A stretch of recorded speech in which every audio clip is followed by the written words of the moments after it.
नमस्कार दोस्तों, जय हिंद। आप सभी का एक बार फिर से स्वागत है पीएससी वाला चैनल पे। मैं जगदीश चंद्र जांगीड़ लेकर आया हूं आपके सामने बहुत ही महत्वपूर्ण जानकारी जो आपके लिए एग्जाम ओरिएंटेड भी है और कहीं न कहीं डे टू डे भी इसका नॉलेज आपको होना चाहिए।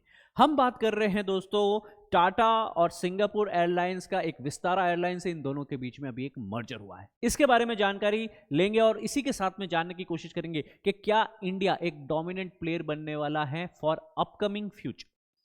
एयर ट्रैवल सेगमेंट के अंदर किस तरीके से जो एक नया रेवोल्यूशन लेके आने वाली है यह डील, किस तरीके से अफोर्डेबिलिटी के साथ साथ में इकोनॉमिकली हम यहाँ पे ट्रैवल कर पाएंगे डोमेस्टिकली और इंटरनेशनली, और भारत कहीं न कहीं जो है कनेक्टिविटी के नाम पे बहुत ही महत्वपूर्ण और बहुत ही बेहतरीन यह डील साबित रहने वाली है। तो आइए जानने की कोशिश करते हैं एयर इंडिया विस्तारा के मर्जर के बारे में पूरी जानकारी। अगर हम बात करें इंडिया के एविएशन सेक्टर की, तो इंडिया का एविएशन सेक्टर जो है आज़ादी के पहले से शुरू हो चुका है दोस्तों आपके पास में, है ना। तो सबसे पहला विमान अगर मैं कह दूं आपके पास में 1932 के अंदर बेसिकली जो है यहाँ पे ऑपरेट किया गया था, कराची से अहमदाबाद होते हुए मुंबई देन बॉम्बे वाले एरिया तक। और शुरुआत में यह पैसेंजर फ्लाइट नहीं हुआ करती थी दोस्तों, यह पोस्टल जो है डाक बेसिकली लेके आने और जाने का ये काम करती थी।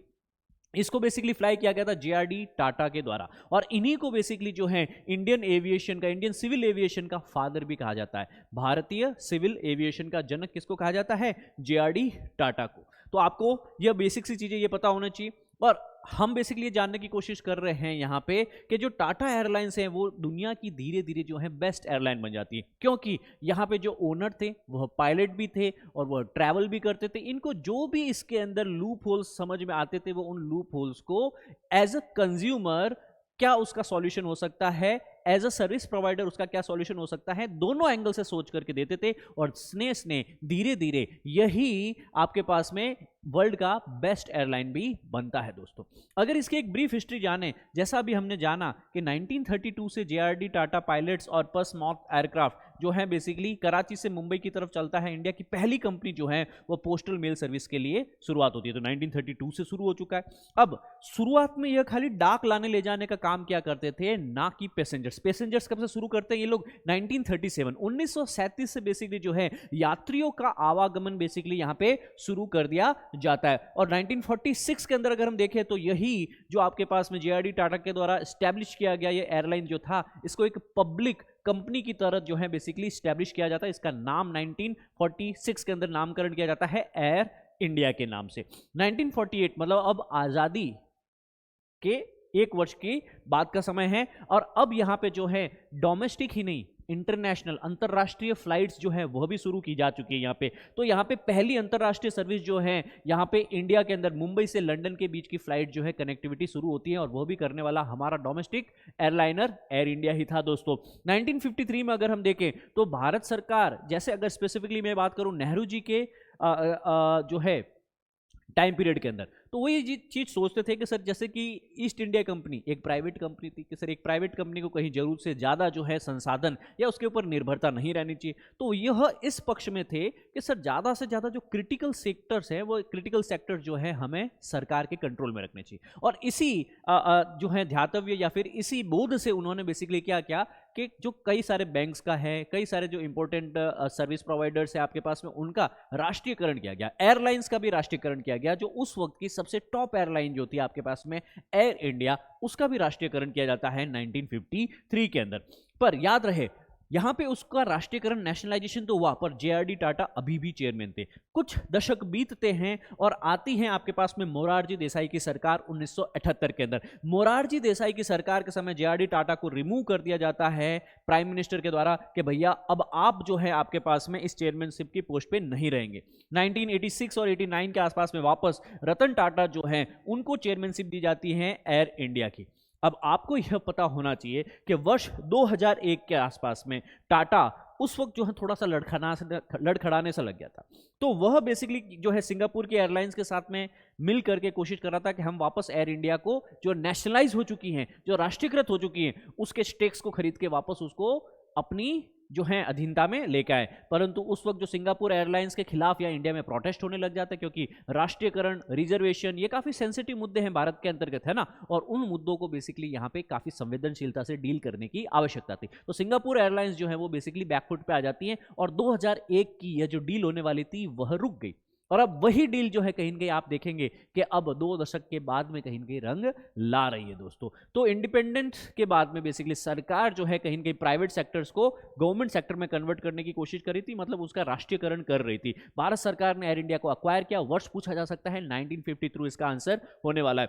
पर यहाँ पे पूर्णतः बेसिकली अगर देखने की कोशिश करें तो 1947 के अंदर जो है अक्वायर किया गया था वो सिर्फ 49% के करीब था। तो 49% तो लगभग आपके पास में एक्वायर कर दिया गया था 1947 में। बाकी का जो है 1953 में आते आते पूर्णतः जो है इसको नेशनलाइज किया जा चुका था, गवर्नमेंट ने इसको पूर्णतः एक्वायर कर दिया था। So this after this the Tata airlines change its name to the Air India. Going forward with this, अब जैसे ये राष्ट्रीयकरण होता है, जो टाटा एयरलाइंस की जो उस वक्त की ग्रोथ थी जब ये जेआरडी टाटा के साथ में काम कर रहा था, उनकी लीडरशिप में काम कर रहा था, धीरे धीरे जो है उसकी ग्रोथ ट्रेजेक्ट्री जो है वह नीचे की तरफ आ जाती है। इतना कि बेसिकली वर्ष 1980, 1990, वर्ष 2000, 2010 तक आते आते इसका प्रतिदिन का लॉसेस जो था दोस्तों लगभग 20 करोड़ के करीब का। मतलब ये सोचो कि सर इनकी सैलरीज भी देना है तो उसमें भी बेसिकली कंपनीज को लॉसेस ही चले जा रहे थे। आपके पास में 20 करोड़ का लगभग घाटा जो है दैनिक तौर पे, और लगभग 250 से 300 करोड़ का घाटा जो है इनको मासिक, मंथली तौर पे बेसिकली पड़ने लगा। भारत सरकार की कंपनी थी तो ऑब्वियसली गवर्नमेंट ऑफ इंडिया उसको रिकैपिटलाइज करती थी, उसके अंदर बार बार पूंजी 2000 करोड़, 3000 करोड़ हर 2, 4, 5 वर्षों से डालने की कोशिश करती थी। पर भारत सरकार को फिर पता चले कि सर अब ये राष्ट्रीयकरण क्या हुआ, ये एक ऐसा प्रोडक्ट हो गया हमारे पास में जो ना ही निगला जाए ना ही उगला जाए। तो भारत सरकार ने मोदी जी की लीडरशिप के अंदर बेसिकली यहां पे ये कहा कि सर हम इसको कर देने वाले हैं डिसइन्वेस्टमेंट। क्या करने वाले हैं कि सर विनिवेशीकरण की नीति के अंतर्गत हम इसको प्राइवेटाइज करवा देंगे और वापस इसी को ही बेचा जाता है। अब बेचने के लिए भी कई बीडर्स आए थे, है ना, पर टाटा ने सबसे बड़ी बीड यहां पे रखी और टाटा जो है इसको खरीदता है। 18,000 करोड़ की डील होती है यहां पे। टाटा ग्रुप वापस एयर इंडिया को खरीद लेता है। वर्ष 2021 से इसकी बात शुरू हुई थी, वर्ष 2022 तक जाते हुए ये डील फाइनलाइज होती है। तो 70 वर्ष स्पेसिफिकली अगर मैं कहूं दोस्तों तो 68 ईयर्स के आसपास में इनको समय लगा था। तो एयर इंडिया का भी लगभग एक वनवास रहा है ना, भारत सरकार के अधीन लगभग नेशनलाइज रही वो 68 वर्षों तक, और उसके पश्चात रतन टाटा ने वापस जो है एयर इंडिया को खरीदा। तो इनके लिए एक नॉस्टैल्जिया वाला मोमेंट रहा था दोस्तों कहीं ना कहीं। अब बेसिकली जो है टाटा ने बेसिकली जो है 2 नए बजट एयरलाइंस, एयर एक्सप्रेस और एयर एशिया, काफी सारी फुल सर्विस एयरलाइंस यहां पे शुरू करने की बातचीत की है। अब जब टाटा वापस इसको खरीद चुका है तो घाटे से वापस सुधारना चाहता है। एयर इंडिया का जो नाम खराब हो चुका है उसको सुधारना चाहता है, सर्विस प्रोवाइड अच्छा करना चाह रहा है। एट द सेम टाइम वो रिवैम्प करना चाहता है बहुत ही बड़े लेवल पे। मतलब वो खाली रीजनल, क्षेत्रीय या राष्ट्रीय लेवल पे नहीं, वो अंतरराष्ट्रीय लेवल पे बड़ा गेम खेलना चाहता है। क्योंकि सर जब आप इतना बड़ा अमाउंट, 18,000 करोड़ का अमाउंट, लगभग आपके पास में 2 बिलियन से 3 बिलियन के आसपास का, डॉलर्स के आसपास का यह अमाउंट है, तो 2-3 बिलियन की आप जब डील कर रहे हैं तो बड़ी डील है। तो इतना इन्वेस्टमेंट जब आप कर रहे हैं तो कुछ बड़ा ही सोच के इन्वेस्टमेंट कर रहे हैं। तो बड़ा क्या सोचा है इस बार? बड़ा ये सोचा कि दुनिया की इतिहास में आज तक का सबसे बड़ा एयरक्राफ्ट डील होता है, ऑर्डर दिया जाता है। 470 एयरक्राफ्ट के ऑर्डर दिए जाते हैं दोस्तों, है ना। इससे पहले, आज से 1 दशक पहले जो है अमेरिकन एयरलाइंस ने वर्ष 2011 के अंदर लगभग 460 एयरक्राफ्ट का ऑर्डर दिया था।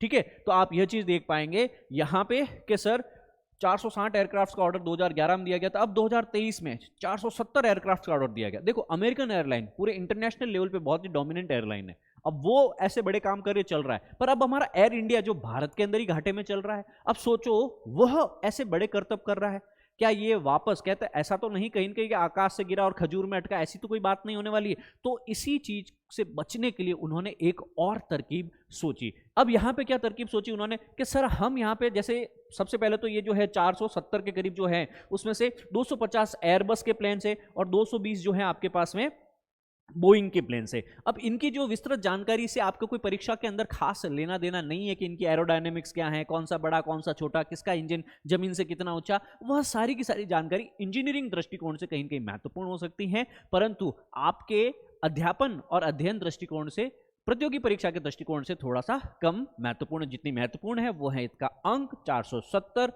है ना। इसमें से 250 एयरबस से हैं, एयरबस फ्रांस की कंपनी है ना। बोइंग से जो है 220 प्लेन से, बोइंग जो है यूएसए की कंपनी है। ये दोनों एयरक्राफ्ट बनाएंगे, मतलब ये जो ढांचा होता है ये बनाएंगे, पर इसके जो ये इंजन्स लगे होते हैं साथ में, यह इंजन्स बेसिकली जो है यूनाइटेड किंगडम मतलब ब्रिटेन की एक कंपनी है आपके पास में, रोल्स रॉयस। कौन सी? रोल्स रॉयस कार के बारे में सुना होगा आप, है ना, बहुत ही प्रीमियम सेगमेंट की कार होती है। वही कार बनाने वाली एक कंपनी है जो कि आपके पास में जेट इंजन्स भी बनाती है। तो रोल्स रॉयस जो है वह इंजन बनाने वाली है आपके पास में, वही इस एयरबस प्लेन्स का इंजन भी तैयार करने वाली।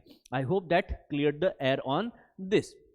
मूविंग फॉरवर्ड, इसमें बेसिक सी चीज है कि सर बोइंग के कोई भी एयरक्राफ्ट होते हैं वो 7 से शुरू होते हैं, जैसे कि इसका सबसे फेमस है वो है 737 एयरक्राफ्ट आपके पास में, है ना। और यहाँ पे एयरबस जो है, एयरबस का नाम ए से शुरू होता है, तो A320, A321, A322, है ना। इस तरीके से जो है इसके एयरक्राफ्ट का सीक्वेंसिंग होता है आपके पास में। जो इंजन जो है आपके पास में वो इसके दोनों के अंदर ही लगभग किसके लगे होते हैं? यूके के बने होते हैं, रॉयल्स रॉयस के बने होते हैं। प्रेफरेंस इनको दी जाती है आपके पास में। अब कौन सी कंपनी कहाँ की, ये पूछा जा सकता है। हाल ही सुर्खियों में रही एयरबस कहाँ की कंपनी है, हाल ही सुर्खियों में रही बोइंग कहाँ की कंपनी है। तो आई होप आप उत्तर देने के अंदर सक्षम रहने वाले हैं। बाकी कई बार आपको पूछा जा सकता है कि सर ये एरोडायनेमिक्स कैसा है, ये इससे रिलेटेड कोई नहीं पूछने वाला। किसकी नोक कितनी है, किसका बेसिकली विंग्स कितना है, किसके अंदर कितने इंजन्स लगे हैं, यह कहीं न कहीं कॉम्पिटिटिव एंगल से नहीं पूछा जाता है। पर आपको फिर भी मैं बताने की कोशिश करना चाहता हूं दोस्तों कि जो आपका एयरबस है वह थोड़ा सा बल्बस इसका नोज रहने वाला है। बल्बस मतलब थोड़ा सा उसका वलय ज्यादा रहने वाला है, ठीक है ना। जबकि आपके पास में बोइंग 474 है, इसका जो है आपके पास में पॉइंटेड नोज रहने वाला, मतलब एरोडायनेमिकली थोड़ा सा ज्यादा यह बेहतर है। पर दोनों काम लगभग वही सेम ही करते हैं, क्योंकि हर एयरलाइन में कुछ बोइंग के हैं तो कुछ एयरबस के एयरक्राफ्ट देखने को मिलते हैं। अब वर्ष 2015 के अंदर जो है विस्तारा एयरलाइंस का एक जॉइंट वेंचर होता है टाटा के साथ में और सिंगापुर के अंदर, है ना। तो इसके अंदर वर्ष 2015 से ही इन्होंने एक नया वेंचर शुरू किया। इसमें क्या किया कि विस्तारा एयरलाइन में बेसिकली क्या होगा कि टाटा के होंगे आपके पास में 51% शेयर और सिंगापुर के होंगे लगभग 49% शेयर। अब यहां पे जो ये विस्तारा एयरलाइंस होगी, ये विस्तारा एयरलाइन होगी, इसमें टाटा के भी शेयर है। अब देखो एयर इंडिया पूरा हो गया 100% किसका? टाटा का, है ना। अब विस्तारा लगभग जो है 51% किसका है? टाटा का। तो टाटा कह रहा है मेरा आधा बिजनेस, पूरा बिजनेस इसका है, आधा बिजनेस ये भी मेरा है, तो क्यों ना मैं इन दोनों को मिक्स कर दूं। तो इस विस्तारा एयरलाइन को और एयर इंडिया को मिक्स कर दिया गया। तो बोले सिंगापुर वाले बोले भैया हमारा क्या होगा? तो बोले कि जो तुम्हारा इस विस्तारा में 49% है, इसको थोड़ा सा आप बेसिकली क्या करो, थोड़ा और इन्वेस्ट करो। तो ये कह रहे हैं कि सर विस्तारा वाला को बोला गया कि आप यहां पे 2000 करोड़, कितना? मात्र 2000 करोड़ का आप लोग क्या कीजिए, इन्वेस्टमेंट कीजिए। और हम बेसिकली आपके पास में इस मर्जर के बाद में जब टाटा और मतलब एयर इंडिया और सिंगापुर एयरलाइंस को, विस्तारा को जब मिक्स कर दिया जाएगा, मर्ज कर दिया जाएगा, तो आपके पास में बेसिकली क्या होगा कि टाटा के पास में इस मर्जर के बाद में फाइनल होल्डिंग होगी 75% की, और जो है आपके पास में सिंगापुर के पास में होगी इसकी टोटल 25% होल्डिंग। तो ये चीज याद रख गया कि सिंगापुर एयरलाइंस के पास में कितना होगा? 25%। और उस 25% को पाने के लिए भी उनको 2000 करोड़ का निवेश करना होगा। अब याद रखने की कोशिश कीजिएगा, इस 2000 करोड़ से कुछ ज्यादा विशेष फर्क नहीं पड़ने वाला, खाली स्टेक जो है वो 25% मेंटेन होगा। क्यों नहीं फर्क पड़ने वाला? क्योंकि सर 250 एयरबस कितने के पड़ेंगे हमको? 66 बिलियन डॉलर्स के, है ना। अच्छा, बोइंग के 220 प्लेन कितने के पड़े हमारे पास में? आपके पास में 34 बिलियन डॉलर, लगभग आपके पास में ये हो गए 99.3 बिलियन डॉलर्स के आसपास की ये डील है। लगभग 100 बिलियन डॉलर के आसपास में है। 100 बिलियन डॉलर के अगर मैं 1 बिलियन की भी बात करूं तो वस्तुतः लगभग 7000 से 7500 करोड़ रुपए के करीब है। तो आप मुकाबला लगभग गणित लगाते रहिए कितने जीरो है अब, है ना। तो लगभग 7 लाख करोड़ रुपए के आसपास की यह डील हो जाती है। तो बहुत बड़ी डील है। इसमें से यह तो एक बहुत ही छोटा सा अमाउंट है आपके पास में। अब यहां पे बेसिकली ये क्या कहा कि सर इतने ही बड़े आपके पास में इतने ज्यादा एयरक्राफ्ट होंगे, सिंगापुर विस्तारा को भी आपने मिला लिया, ऊपर से एयर इंडिया का भी है, और उल्टा आप और 500 फ्लाइट्स और खरीद रहे हैं। तो अब आपको क्या नए क्रू को ट्रेन करना होगा? नए आपके पास में पायलट्स चाहिए होंगे, आपके पास में कैबिन क्रू चाहिए होगा। यस, तो बोल रहे हैं कि सर हम एक, टाटा बोल रहे हैं कि हम एक नई एरोनॉटिक एकेडमी भी चालू करने वाले हैं। अब इस मर्जर से क्या होगा? कॉस्ट कटिंग होगी। कॉस्ट कटिंग कैसे होगी आपके पास में कि सर हमको बाहर से टैलेंट एक्वायर नहीं करना होगा। जो यहाँ पे चाहिए होंगे इंजीनियर, जो भी यहाँ पे क्रू या टेक्नीशियन चाहिए होंगे, वो इसी एकेडमी से ट्रेन किए जा सकते हैं। कम एक्सपेंसेस पे जो है आप मिनिमम स्टाफ रिक्वायरमेंट के साथ में बेहतरीन काम कर पाएंगे, चाहे वो ग्राउंड स्टाफ हुआ चाहे अन्य स्टाफ हुआ।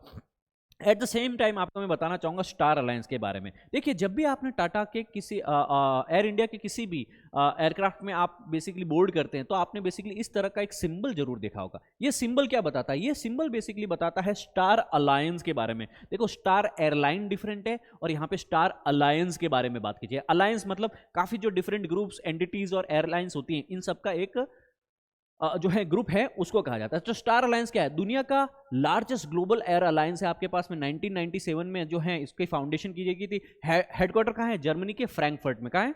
जर्मनी के फ्रैंकफर्ट में इसका हेडक्वार्टर है आपके पास में, यह याद रखना। इसका काम क्या है आपके पास में? इसका काम है कि आपके पास में ईज ऑफ एक्सेस रहे, स्मूथ ट्रांजिशन रहे। जब भी कोई एयरलाइन जो है डिफरेंट रूट्स पे बेसिकली ट्रैवल करती है, तो जैसे अब एयर इंडिया जाता है नॉर्वे की साइड में, एयर इंडिया जाता है न्यूजीलैंड की साइड में, एयर इंडिया जाता है कनाडा की साइड में। अब उनके लिए वो रूट्स बेसिकली थोड़े से डिफरेंट है, तो वहां पे उनको किसी भी तरह की टेक्निकल लॉजिस्टिकल मदद चाहिए होगी। कौन मदद करेगा? है ना। अगर आप इस अलायंस के मेंबर हैं तो इस अलायंस के अंदर आप देखेंगे तो काफी सारी कंट्रीज जो है पूरे वर्ल्ड के अंदर, लगभग 195 कंट्रीज, कितने 195 देश जो हैं इसके अंदर, उनके एयरलाइंस इसके अंदर जुड़े हुए हैं। तो ऑब्वियसली टाटा का जो ये बेसिकली आपके पास में एयर इंडिया है और इवन विस्तारा जो है, ये दोनों ही बेसिकली किस अलायंस से जुड़े हैं? इस स्टार अलायंस से मेंबर्स है दोस्तों।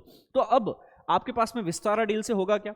तो विस्तारा जो था आपके पास में प्रीमियम सर्विस प्रोवाइडर है दुनिया के अंदर, बेसिकली वेस्टर्न कंट्रीज के अंदर, यूरोप के अंदर काफी जगह बेसिकली जो इसका अलग अलग कनेक्टिविटी अच्छा है, जबकि एयर इंडिया का डोमेस्टिक कनेक्टिविटी काफी अच्छा है ना, इंटरनेशनल नहीं है। तो हमको डोमेस्टिक और इंटरनेशनल अब दोनों ही मार्केट और उसकी एक्सपर्टीज यहाँ पे मिलने को बहुत ही सहूलियत रहेगी आपके पास में। तो इस डील से बेसिकली क्या होगा कि अब हम लॉन्गर रूट्स को भी बेसिकली अच्छे से कर पाएंगे, है ना, क्योंकि हम स्टार अलायंस के तो मेंबर ऑलरेडी है ही, और इंटरनेशनल रूट्स के ऊपर भी अब धीरे धीरे एयर इंडिया की डोमिनेंस बढ़ना शुरू हो जाएगी आपके पास में। तो भैया, एक तरीके से यहां पे बहुत ही बड़ा बम फटा है। किस मामले में? सिविल एविएशन के मामले में इंडिया के अंदर, कि सर एयर इंडिया और विस्तारा, दो जो बड़े, एक प्रीमियम और एक बहुत ही बड़ा जो आपके पास में मार्केट सेक्टर है, दोनों साथ में आ चुके हैं टाटा के लीडरशिप के अंतर्गत। अब इंडिया के अंदर अगर हम बात करें तो डोमेस्टिक लेवल पे अगर हम बात करें तो अंतर्देशीय जो आपके पास में जो भी ट्रैवल होती है, तो उसके अंदर यहाँ पे अगर हम बात करें तो 50% के आसपास का शेयर तो जो है इंडिगो एयरलाइन का है। इंडिगो एयरलाइन जो है देश के अंदर अगर हम बात करें टोटल जो मार्केट शेयर, उसका 50% तो इंडिगो के पास है। तो क्या इंडिगो हाथ पे हाथ धर के बैठा रहेगा? नहीं।